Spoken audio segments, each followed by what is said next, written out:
Hey guys, I'm here to talk about the Season 9, Episode 3 of Smallville Rabid. Tonight was last night was a very good episode. This is actually my second time doing a video on this because my first one was too long. I didn't want to split it up into two parts, so I'll try and make this shorter.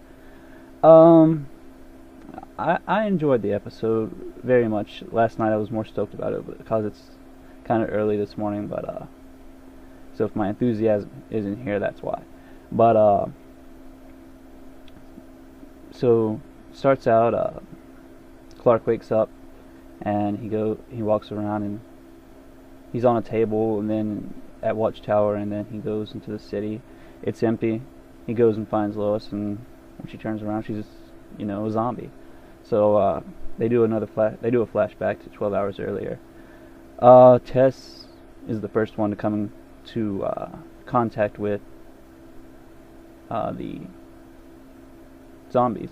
She apparently sent some ex-Navy SEALs to find the Kryptonians, which are now spread all across the earth. She's trying to find them. So suddenly she's attacked by one and she's bitten, but she slices off their heads. And then you see Clark at the Daily Planet with Lois. Great interaction between the two. It's going back to last season, the first half. That was good. Their interaction between one another, which is one of my favorite parts of the show, and I know for Chloe's fans it's their favorite part. So anyways,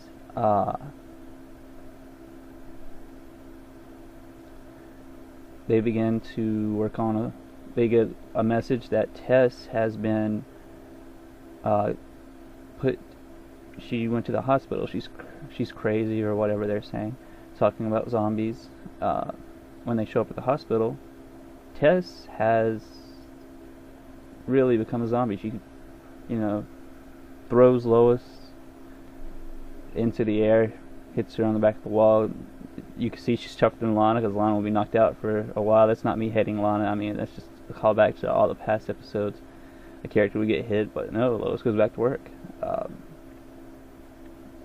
think it just fit the story, so I wasn't saying anything bad about Lana. But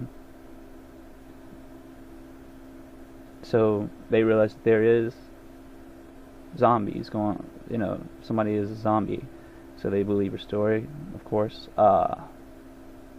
And Chloe and Dr. Hamilton are in the process of looking for a cure. I loved the character Dr. Hamilton, but in Chloe just really, it didn't seem like she was needed for this episode, to be honest. Dr. Hamilton could have done all of the things by himself in this episode. Just to be quite honest, Chloe wasn't really needed, which I'm fine with that. But trying to remember, guys. Sorry. Green Arrow, Oliver Queen, is seen going down a downward spiral, big one.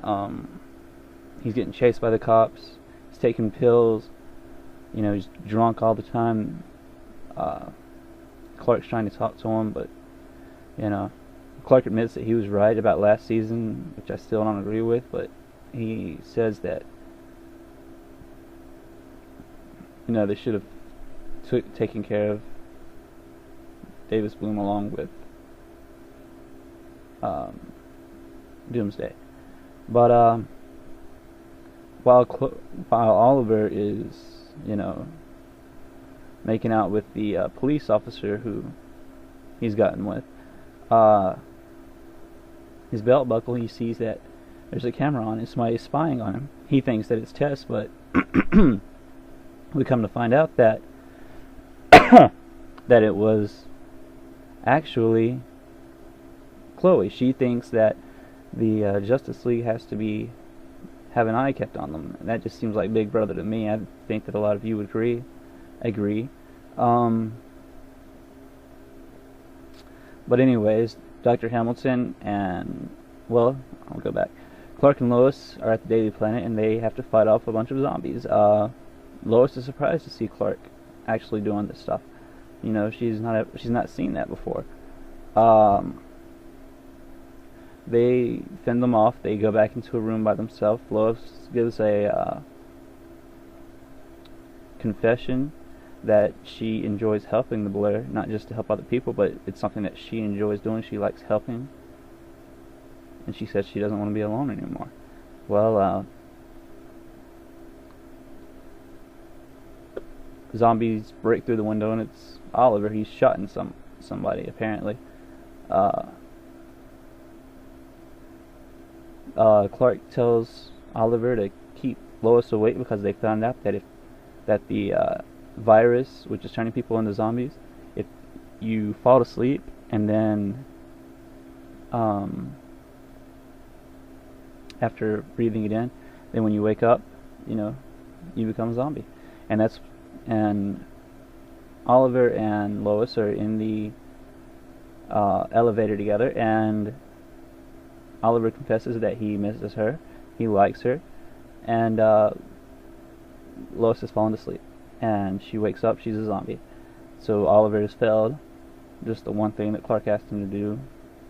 It shows how great down his spiral is. He can't even keep someone awake. That's something that Clark brings up to him afterwards. But Clark's blood is the thing that creates the antidote. Chloe and Dr. Hamilton put it in the water supply, and then they put it in the air. So when it rains, everybody will be turned back to normal. Clark goes to the planet. Lois is a zombie. He holds her out in the rain, and it was a beautiful scene. I've read on the boards that a lot of people thought that was a beautiful scene. They loved it. I agree. It was a great scene to see them two together. Clark, even the woman he cares about so much, except for to hold her in his arms, worried about her safety. And then I think that was a real eye-opener for him as to how much he really cares for her. I mean, I know that he knew he cared for her, but you can see later on how much of an impact it had. It turns out, well, I'm jumping ahead of myself. Clark, it goes back to the scene of Lana, and I know a lot of people were worried at first. I didn't understand what they were going to do at first, but back at Clark's barn, he's holding a picture of Lana. But it's not like the sad, like he misses her kind of holding it.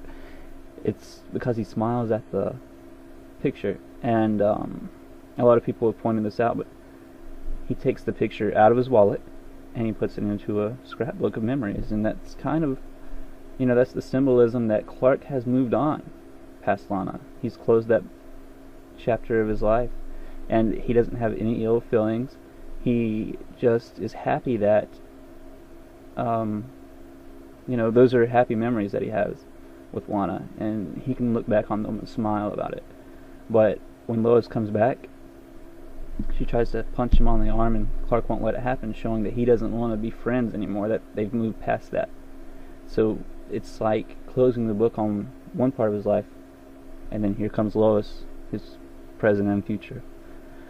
So I thought that was a good way to close the episode, and the chapter on Lana. If she's not brought back, I've said that I'd like to see her back for an episode or two. You can watch my other reviews to see why. And anyways, the last scene is with Zod.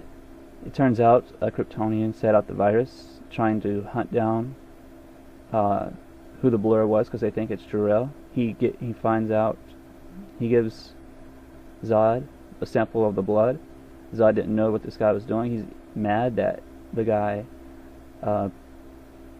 He's afraid that they're going to get traced back. It's going to get traced back to them. So he cuts off the guy's head. Yeah. It'll be interesting to see how things go from here. Alright, thanks guys. Oh, I give the episode a 3.5 out of 5. Alright, it was a good episode. Thanks guys.